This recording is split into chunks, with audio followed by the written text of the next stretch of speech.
नमस्कार, आप देख रहे हैं इंडिया टीवी। आपके साथ मैं हूं मीनाक्षी जोशी। उत्तर प्रदेश में 9 सीटों पर उपचुनाव का नतीजा कल आने वाला है, लेकिन काउंटिंग से पहले ही हलचल तेज हो गई है। अखिलेश यादव ने बीजेपी सरकार पर करारा प्रहार किया। अखिलेश यादव का कहना है कि जनता बीजेपी सरकार को चुनना नहीं चाहती है, इसलिए बीजेपी तंत्र का दुरुपयोग करके सरकार में बने रहना चाहती है।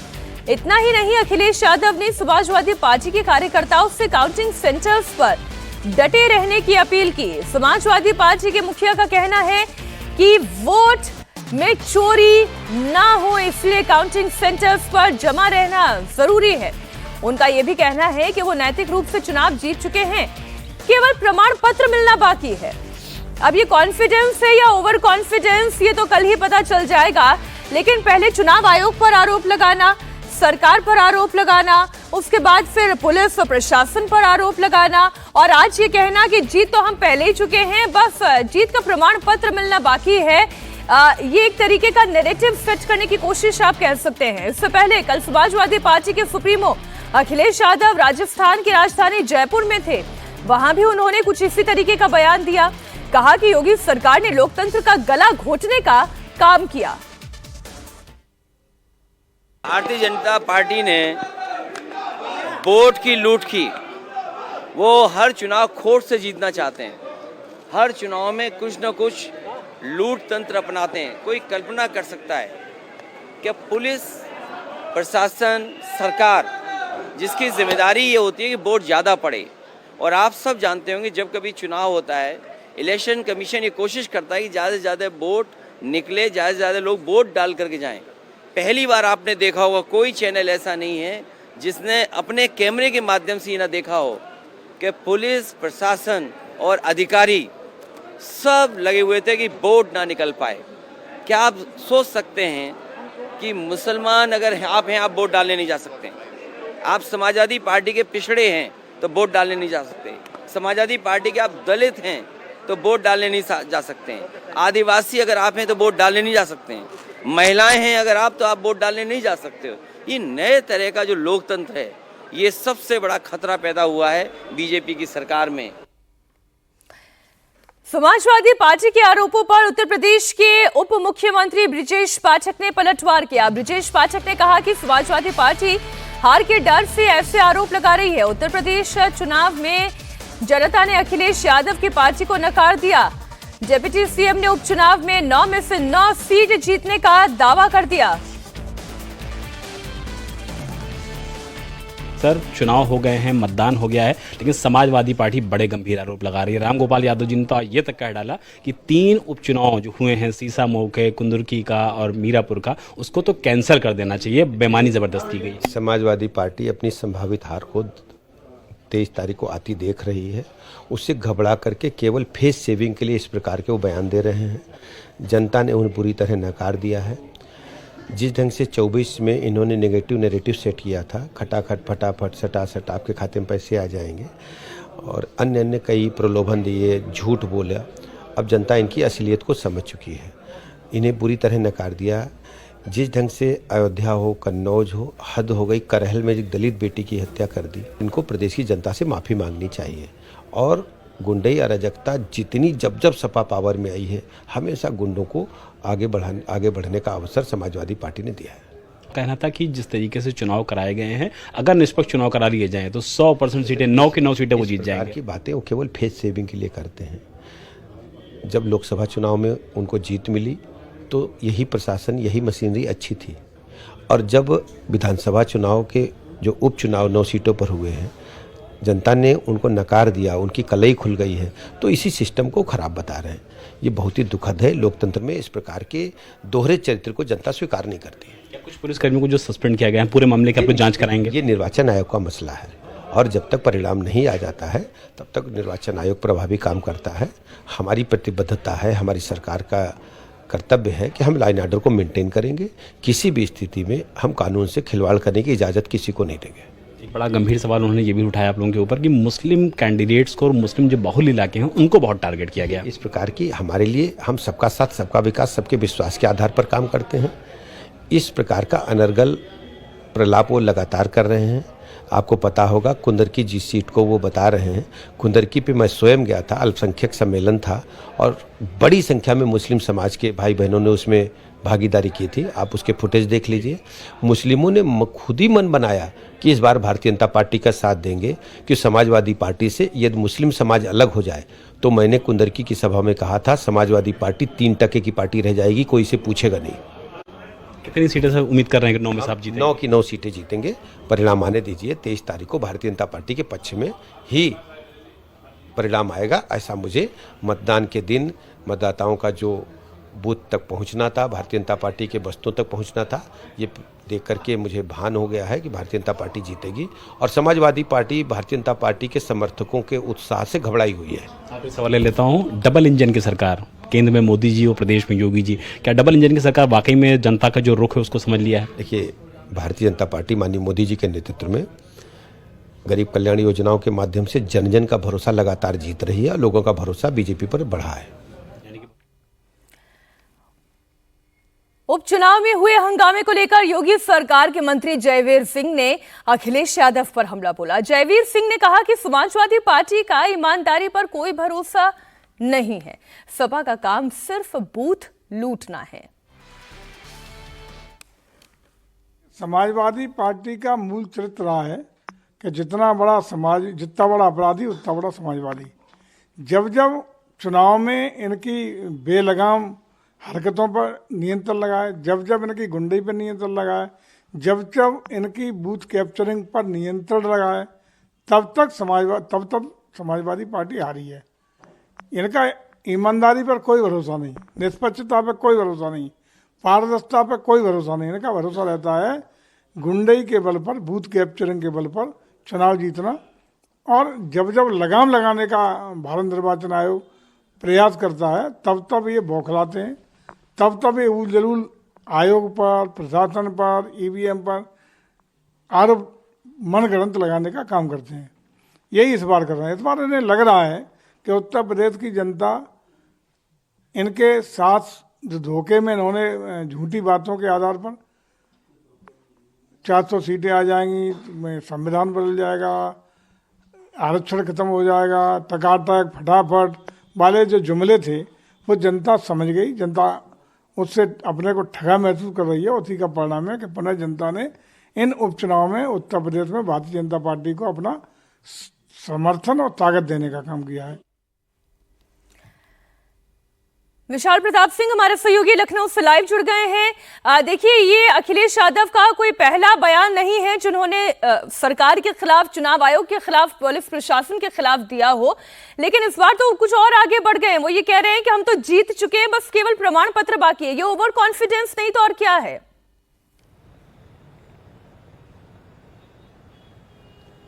बिल्कुल इस बात से इनकार नहीं किया सकता है मीनाक्षी कि लगातार चुनाव के बाद अखिलेश यादव हो, समाजवादी पार्टी के दूसरे कार्यकर्ता हो, वो हमेशा इस तरीके के आरोप लगाते हैं। इससे पहले भी उन्होंने आरोप लगाया था, लेकिन कल एक बड़ी दिलचस्प बात डिप्टी सीएम ब्रजेश पाठक ने इंडिया टीवी से बातचीत करते हुए कही मीनाक्षी, जब उन्होंने ये कहा कि इससे पहले चुनाव में यानी कि लोकसभा के चुनाव में 35 और उसके बाद 6 यानी कि कुल 43 सीटें समाजवादी पार्टी ने जीती थी और अपने सहयोगियों के साथ। लेकिन तब लोकतंत्र मजबूत हो जाता है और जैसे ही ये स्थिति वो देखते हैं कि चुनाव उनके फेवर में नहीं जा रहा है तो इस तरीके का आरोप लगाना शुरू कर देते हैं। तो इससे बिल्कुल इनकार नहीं कर सकते हैं कि बातों की अगर कॉमन तरीके से देखा जाए तो बातों में निश्चित तौर पर आरोप ज्यादा नजर आते हैं। अगर भूमि पर आप देखें, ग्राउंड पर अगर आप देखें तो उसमें फैक्ट्स कुछ कम नजर जरूर आते हैं। और आज जिस तरीके से एक बार फिर से अखिलेश यादव ने वही अपील अपने कार्यकर्ताओं से की है कि स्ट्रांग रूम पे बने रहना है, जीत का प्रमाण पत्र ले लेना है, उसके बाद वापस आना है, हम चुनाव जीत चुके हैं, खाली प्रमाण पत्र लेना बाकी है। इससे बिल्कुल इनकार नहीं किया सकता है मीनाक्षी कि ये जबरदस्त तरीके का ओवर कॉन्फिडेंस है। हालांकि उसके पीछे जो वजह है वो वजह ये भी है कि अगर आप 43 सीटें 80 में से उत्तर प्रदेश में जीत लेते हैं, वो भी तब जब भारतीय जनता पार्टी की केंद्र और राज्य में सरकार मौजूद थी, तो निश्चित तौर पर कॉन्फिडेंस बढ़ता है। लेकिन ये जो स्टेटमेंट्स आ रहे हैं इस उपचुनाव के रिजल्ट से ठीक 24 घंटे पहले, ये कहीं ना कहीं दिखाता है कि समाजवादी पार्टी फिलहाल ओवर कॉन्फिडेंस के आसपास नजर आ रही है, जो कि कॉन्फिडेंस से एक लेवल ऊपर होता है। और यही वजह है कि कार्यकर्ता और अखिलेश यादव सभी लोग 9 की 9 सीटों जीतने का वादा कर रहे हैं। लेकिन या फिर ऐसा तो नहीं कि अखिलेश यादव खुद विचलित हो रहे हैं, उनको ये लग रहा है कि उनकी जमीन खिसक रही है, पीडीए उनका फेल हो रहा है, इसलिए लोगों का ध्यान भटकाने के लिए और अपने नैरेटिव को सही साबित करने के लिए पहले से एक प्लॉटिंग करनी उन्होंने शुरू कर दी है।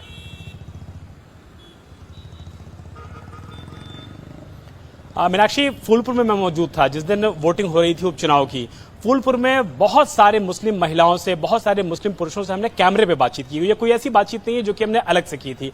कैमरे पे जो बातचीत की थी उसमें लॉ एंड ऑर्डर के मामले को देख लीजिए, केंद्र सरकार की योजनाओं का लाभ देख लीजिए, मुसलमानों को अपने त्योहार मनाने की आजादी को देख लीजिए। मुस्लिमों का जो रुख है उससे बिल्कुल इनकार नहीं किया जा सकता है कि वो भारतीय जनता पार्टी के लॉ एंड ऑर्डर को, सुशासन को, उनके प्रशासन को, उनके पुलिस अरेंजमेंट को कहीं ना कहीं पसंद जरूर करता है। तो इससे इनकार नहीं किया जा सकता है कि मुसलमानों का अगर रुख भारतीय जनता पार्टी की तरफ मोल्ड होता है, कन्वर्ट होता है, वो कितना होता है ये तो बात की बात होगी, लेकिन इससे इनकार नहीं किया जा सकता है कि मुस्लिम मतदाता भी भारतीय जनता पार्टी की कैमरे पर तारीफ कर रहे हैं, जो अपने आप में एक बदलते हुए परिवेश की तरफ इशारा जरूर करता है। रिजल्ट मीनाक्षी चाहे जो भी हो, मुस्लिम बाहुल्य सीटों पर वोट भारतीय जनता पार्टी को कितना ही मिले, लेकिन अगर इन माहौल की बात किया जाए तो वो कम से कम नजर आता है कि योगी और मोदी पर अल्पसंख्यक समुदाय के लोग भी भरोसा करना शुरू कर चुके हैं। हो, विधानसभा चुनाव हो या लोकसभा चुनाव, यहाँ तक कि छोटे छोटे चुनाव में भी माहौल बहुत ही गर्म ही होता है। बहुत शुक्रिया विशाल आपका इस पूरी जानकारी के लिए।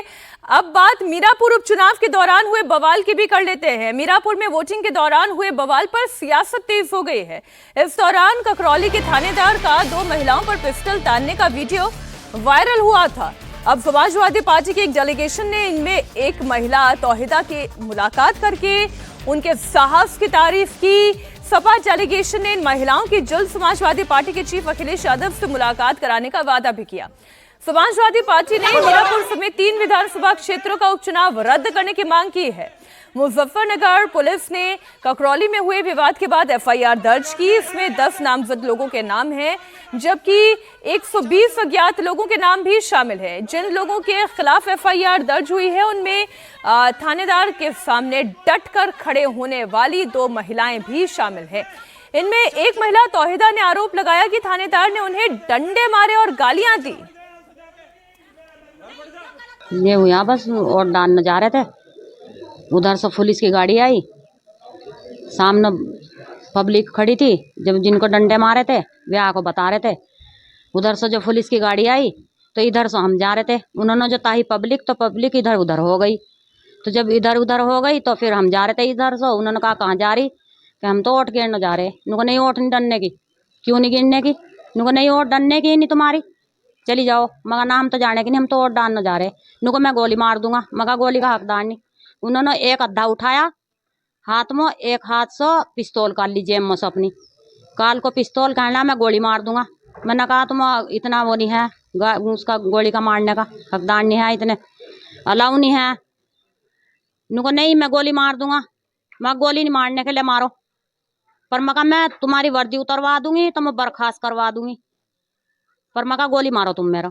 गाली दे रहे थे बहुत, बहन जी कह रहे, कभी गाली दे रहे। और फिर इधर को पुलिस आई, फियासी आई, फिर वे भी गाली तरह तरह की देते जा रहे थे। हम बोल ले ना, बिल्कुल भी कुछ नहीं बोल रहे, किवाड़ों में डंडे मारे।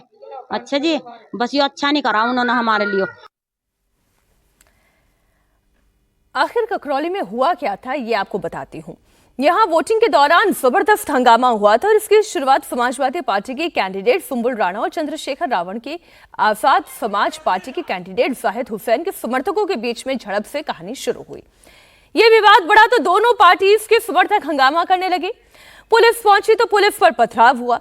पुलिस ने पथराव कर रही भीड़ पर हल्का लाठीचार्ज किया। इससे हंगामा कर रहे लोग तो भाग खड़े हुए, लेकिन कुछ महिलाओं को आगे कर दिया गया। ककरौली पुलिस स्टेशन के इंचार्ज इंस्पेक्टर राजीव शर्मा ने महिलाओं को वहां से जाने को कहा, तो आरोप है कि महिलाओं ने गाली गलौज शुरू कर दी। इसके बाद इंस्पेक्टर ने महिलाओं पर पिस्टल तान दी। वीडियो वायरल हुई, जिसके बाद चाहे समाजवादी पार्टी की बात करते हैं, समाजवादी पार्टी की तरफ से आरोप लगाए गए कि पुलिस की तरफ से लोगों को वोट डालने से रोका जा रहा था। तो ककरौली की ये वीडियो थी जिसमें जो एसओ राजीव शर्मा है वो हाथ में पिस्टल लेते हुए दिखाई दिए और उन्होंने हाथ में पिस्टल लिया हुआ था। वो इसी जगह का है, देखिए यहाँ पर आपको नजर आएगा कि ये दीवार भी उस वीडियो में दिख रही है। तो ये वो जगह है और यहीं पर अगर इस जगह को हम देखें तो ये सड़क है, मेन सड़क ककरौली की। ये ककरौली गांव है जो मीरापुर विधानसभा में पड़ता है। कुछ दिनों पहले यहाँ पर लगातार प्रचार हो रहा था, कल चुनाव हुआ, लेकिन चुनाव जब मतदान हो रहा था तो वो विवादों में आ गया। तो यहाँ इस वक्त मैं खड़ा हूँ, यहाँ पर जो राजीव शर्मा है यहाँ ककरौली के एसओ, उनके हाथ में पिस्टल नजर आता है और दो महिलाएं, एक महिला यहाँ पर नजर आती है और वो ये कहती हुई दिखाई देती है कि आप गोली जो चलाने के आदेश नहीं है, गोली नहीं चला सकते। उनके पास एक महिला खड़ी है और आगे आप देखेंगे तो कुछ महिलाएं आगे दिखाई देती है।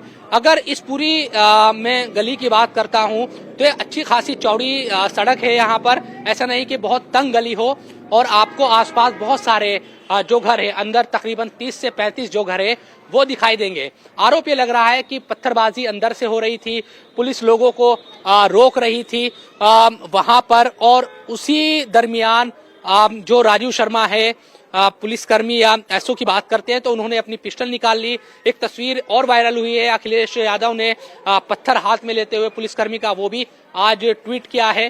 तो इसी गली की पूरी तस्वीर है और अगर इस पूरे रास्ते की मैं बात करता हूं तो ये चौड़ी सड़क है, ऐसा नहीं कि बहुत तंग गली है और महिला ही उस वीडियो में नजर आ रही है। तो आज यहाँ पर कई नेता पहुंचे, अभी कुछ देर पहले जो कादिर राणा है मुजफ्फरनगर के पूर्व सांसद, वो यहाँ। आखिर उत्तर प्रदेश में उपचुनाव को लेकर इतना घमासान क्यों मचा, ये आपको बताते हैं। यहां पर समाजवादी पार्टी ने आरोप लगाया कि बुर्के में वोट डालने जा रही महिलाओं की आईडी की जांच की गई, मुस्लिम वोटर्स को वोट डालने से रोका गया, उन्हें रोकने के लिए बैरिकेड्स लगाए गए, पुलिस ने लोगों के आईडी कार्ड छीनकर उन्हें वोट नहीं डालने दिया। जबकि बीजेपी का कहना यह है कि समाजवादी पार्टी बाहर से लोगों को बुलाकर बुर्के की आड़ में फर्जी वोटिंग की साजिश रच रही थी। यूपी में उपचुनाव के रिजल्ट को लेकर सियासी पार्टियों में टेंशन है, तो वहीं संभल में शाही मस्जिद के सर्वे को लेकर तनाव है, जिसे लेकर जामा मस्जिद की सिक्योरिटी टाइट कर दी गई है। दरअसल आज जुमे की नमाज है, जिसमें बड़ी संख्या में नमाजी जामा मस्जिद पर जुट सकते हैं और इसे देखते हुए पुलिस और प्रशासन पूरी तरह से अलर्ट मोड पर है। कहीं कोई हंगामा ना हो इसके लिए मस्जिद के बाहर बड़ी संख्या में पुलिस बल की तैनाती की गई है। माहौल ना बिगड़े इसके लिए पूरे इलाके की ड्रोन से निगरानी की जा रही है। आरएफ और पीएससी ने मस्जिद के पास फ्लैग मार्च निकाला, 7 थानों के पुलिस फोर्स को भी सुरक्षा व्यवस्था में लगा दिया गया है। इधर मस्जिद जाने वाले 3 रास्तों में से 2 रास्तों को भी बंद कर दिया गया है। मस्जिद जाने वाले रास्ते में सीसीटीवी की मदद से सुरक्षा की निगरानी की जा रही है। जुमे की नमाज को लेकर धारा 144 लागू की गई है। किसी भी जगह पर लोगों को एकत्रित होने की परमिशन नहीं है। कहीं कोई अफवाह ना फैले इसके लिए सोशल मीडिया पर भी कड़ी नजर रखी जा रही है। संभल में 19 नवंबर को कोर्ट के आदेश के बाद जामा मस्जिद पर सर्वे हुआ था, जिसके बाद पूरे इलाके में तनाव बढ़ गया है। हिंदू पक्ष का दावा है कि यहां हरिहर मंदिर को तोड़कर मस्जिद बनाई गई, जिसका मुस्लिम पक्ष विरोध कर रहा है। संभल के एसपी का कहना है कोई भी शख्स शांति व्यवस्था को बिगाड़ने या अराजकता फैलाने की कोशिश करेगा तो उसके खिलाफ कड़ी कार्रवाई की जाएगी। पेट्रोलिंग जिसमें पीएसी, आरएएफ और जनपद के विभिन्न थानों की पुलिस के माध्यम से फुट पेट्रोलिंग की गई है और सभी लोगों को एक सुरक्षित माहौल का एहसास कराया गया है। उसके साथ साथ विभिन्न स्टेक होल्डर्स हैं, उनके साथ मीटिंग्स भी की गई हैं और उन सबसे आग्रह किया गया है कि अपनी अपनी जो जुमे की नमाज है वो अपनी क्षेत्र की मस्जिदों में ही पढ़ें। कोई भी व्यक्ति शांति व्यवस्था को बिगाड़ने का प्रयास करता है या कोई भी अराजकता फैलाने का प्रयास करेगा, उसके खिलाफ कठोरतम कार्रवाई है अमल में लाई जाएगी।